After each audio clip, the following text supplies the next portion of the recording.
Hello everyone, আসসালামু আলাইকুম। Welcome back to my YouTube channel Manha daily ব্লগে সবাইকে সুস্বাগতম। আজকে ঝটপটে মজাদার সুস্বাদু মুরগির গিলা কলিজা দিয়ে খিচুড়ি রেসিপি তৈরি করে দেখাবো। সাথে রয়েছে চ্যাপা শুটকির ভর্তা।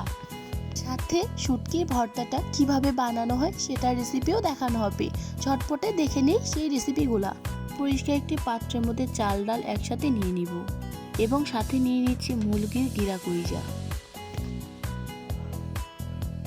এগুলা পরিষ্কার করে ধুয়ে নিতে হবে। আমি খিচুড়িটা রান্না করব প্রেসার কুকারের মধ্যে। এর মধ্যে দিয়ে দিয়েছি পরিমাণ মতো তেল, পেঁয়াজ, কাঁচামরিচ, দিয়ে দিচ্ছি গরম মশলা।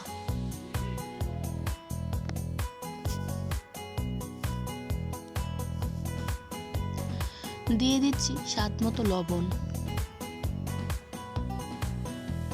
আরও দিয়ে দিচ্ছি স্বাদ মতো পরিমাণ মতো হলুদ গুঁড়ো, আদা রসুন বাটা, মরিচের গুঁড়ো,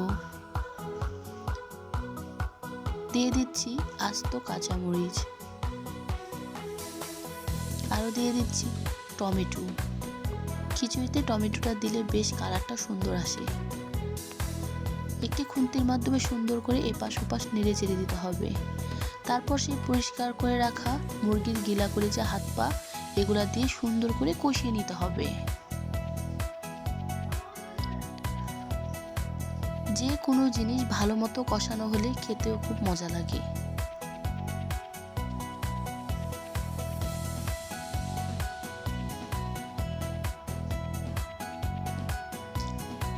এখানে এখন দিয়ে দিচ্ছি চাল ডাল মিশানো।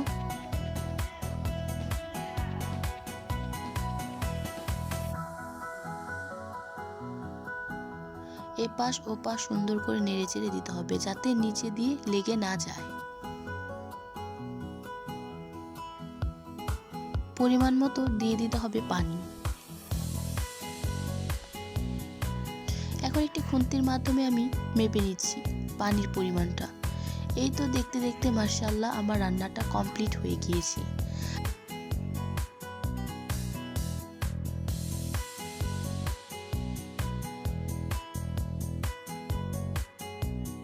আপনাদের সাথে আরও একটি রেসিপি শেয়ার করব, সেটি হলো চ্যাপা শুটকির ভর্তা।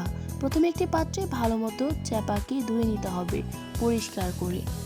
তারপর ভর্তা বানানোর জন্য এখন নিয়ে নিব শুকনা মরিচ আর কিছু কাঁচা রসুন। এগুলাকে সুন্দর করে তেলের মধ্যে ভেজে নিতে হবে। ভালো করে ভাজা হলে ভর্তাটা খেতে খুব বেশি মজা লাগবে।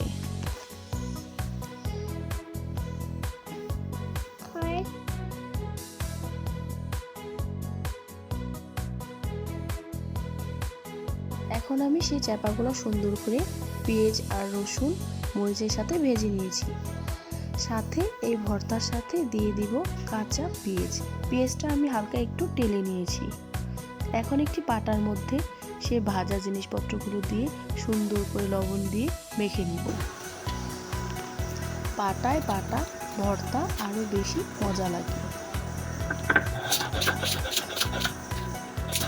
এখন আস্তে আস্তে আলতোভাবে সুন্দর করে এগুলো মেখে নিব।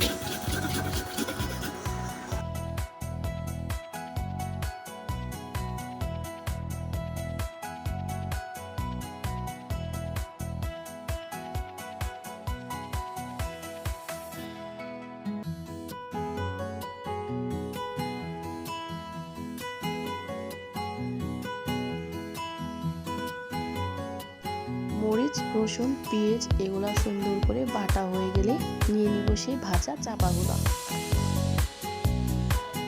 চাপার তেলগুলো আমি সাথে দিয়ে নিলাম, ভর্তাটা আরও বেশি মজা লাগবে।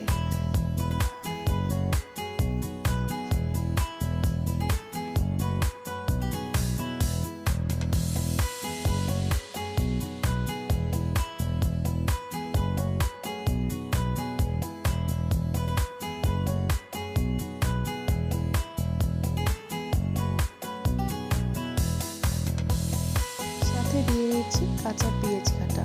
ভর্তার মধ্যে কাঁচা পেঁয়াজ কাটাটা দিলে ভর্তার মজাটা একটু বেশি লাগে। এটা যার যার ইচ্ছা, আপনারা চাইলে স্কিপও করতে পারেন। দেখতে দেখতে চাপা শুটকির ভর্তাটা কমপ্লিট হয়ে গিয়েছে। আমার এই মুরগির গিলা কলিজা এবং সাথে চাপা শুটকির ভর্তার রেসিপিটা যদি আপনাদের ভালো লেগে থাকে তাহলে আমার এই চ্যানেলটি অবশ্যই সাবস্ক্রাইব করে লাইক কমেন্ট দিয়ে সাথে থাকবেন। আজকে আর নয়, সবাইকে আমার এই রেসিপি দেখার জন্য অনেক অনেক ধন্যবাদ। সবাই খুব ভালো থাকবেন। আসসালামু আলাইকুম।